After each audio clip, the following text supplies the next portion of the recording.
Mas então me conta, pelo que foi que tu trocou o nosso cavalinho? Eu vou te contar, ó, tintim por tintim. Escuta só. O som era calcicante quando eu ia pra cidade. Cruzei por um viajante, com ele fiz amizade. Não tinha meia pataca, foi cavalo pela vaca. Pela vaca? Foi cavalo pela vaca. Vamos tomar rico leite, queijo pra cortar com faca e depois fritar no azeite. Vaca, se um cavalo fosse na tarde Natal doce.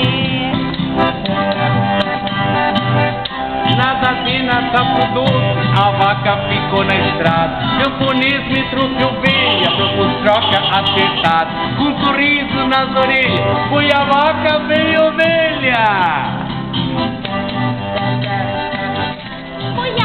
Que vem ovelha, meu velho preste louvores, tu amas mesmo a tua velha, da lâmpada e cobertores, ovelha terá capim, felicidade sem fim.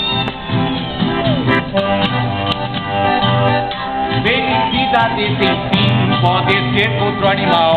Camponês trouxe pra mim um passo sem igual. Pensei, tu serás capaz de engordá-lo ainda mais. Ai meu Deus!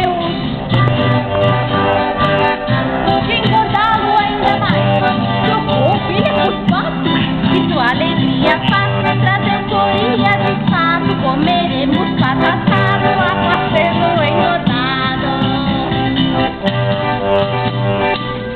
Após pelo engordado seria fenomenal se não tivesse trocado por ave residencial. Bicho desse pra te cuidar, por galinha eu fui trocar.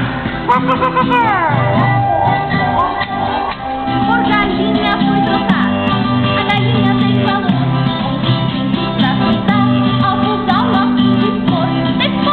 Ficar gordinha e uma canja de galinha.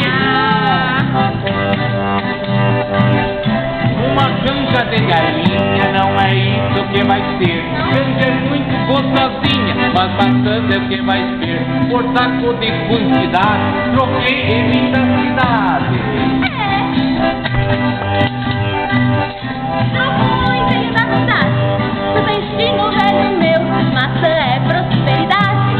Digo o que aconteceu de manhã pra te esperar, omelete que vou te dar.